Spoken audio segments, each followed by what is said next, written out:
fokus layanan. Ya. Yang sebelumnya menyampaikan materi pelajaran, yang sekarang ini diharapkan menumbuhkan kompetensi peserta didik dan fokusnya ke murid. Kalau ngajar yang materi kan Bapak Ibu fokus ke diri sendiri. Saya besok ngajar apa ya? Oh ngajarnya ini, berarti saya harus pelajari ini supaya saya ngomongnya tidak salah, kan gitu ya? Sekarang nggak perlu pikir itu Bapak Ibu. Bagaimana anak murid terlibat aktif dalam pembelajaran yang Bapak Ibu lakukan. Bapak Ibu ngomongnya 3 kalimat, anak murid mengerjakan teks prosedur langkah-langkah tadi, saya yakin lebih dari 10 kali. Terus proses dia menanyai temannya, menanyai guru, menanyai orang lain tentang cara berkembang biak tanaman yang dipilih, itu juga skill yang harus diasah oleh mereka. Jelas ya? Jadi yang aktif bukan gurunya, tapi muridnya. Kemudian Bapak Ibu ada asesmen awal, materi yang sudah diajarkan maupun yang belum disampaikan kepada peserta didik ini dilakukan. Sementara paradigma yang berikutnya Bapak Ibu, kompetensi yang sudah dan belum dikuasai, ya, yang sudah dan belum dikuasai, ini yang menjadi target. Terus strateginya Bapak Ibu, saya baca yang sesudah ada, nanti yang sebelum PPT-nya boleh dibawa pulang Bapak Ibu.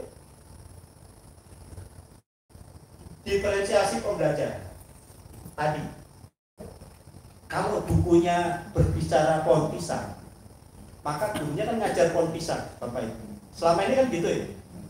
Sekarang tidak boleh Bapak Ibu. Kalau materinya perkembangbiakan makhluk hidup, dalam hal ini tanaman, tidak harus pisang. Apa yang disenangi anak, berdiferensiasi sesuai kebutuhan Bapak.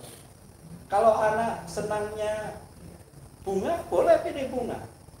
Kalau nanti sampai anak yang tidak bisa milih tanaman karena bingung, di kelas biasanya yang dilihat apa Bapak? Ayo, di sekolah Bapak Ibu, kalau anak tidak punya bayangan pohon yang mau dipilih, di sekolah Bapak Ibu tanaman yang ada yang dilihat anak biasanya apa? Yang pasti ada. Di semua sekolah pasti ada apa? Mangga. Semua sekolah ada mangga? Bunga. Bunga ada? Yakin. Semua sekolah pasti ada apa? Tanaman apa? Rumput. Bapak Ibu, saya mau ngajak Bapak Ibu berpikir rumput. Seandainya dia bingung karena lihatnya rumput, milih rumput, salah atau tidak? Tidak. Betul ya? Saat dia milih rumput, Bapak Ibu coba cek di forum jual beli. Rumput itu dijual 1 ubin ini Bapak Ibu. Harganya 50.000. Harga di Manowari. Betul nggak?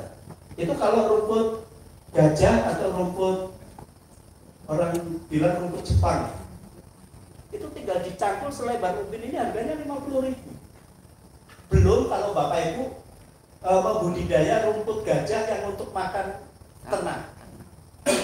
Ya, kelihatannya besar-besar, tinggi-tinggi Bapak Ibu, tapi itu nilai jualnya lumayan Bapak Ibu. Nggak salah anak-anak pilih rumput Bapak Ibu. Boleh.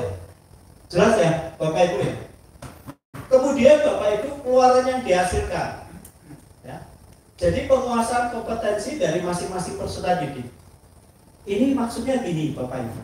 Saat Bapak Ibu mengajarkan menghitung luas bangun datar. Nah, kalau lebarnya 10, panjangnya 10, bangun datar ini apa? Bangun apa Bapak Ibu? Lebar panjangnya sama 10-10, berarti nama bangun datarnya apa? Kubus kan? Bangun datar. Kalau kubus kan bangun ruang. Persegi ya? Dia tahu cara menghitung luasnya. Dia tahu cara menghitung keliling. Betul nggak? Bapak Ibu yakin nggak ngajarin menghitung luas dan menghitung keliling bangun datar anak sepaham? Yakin ya?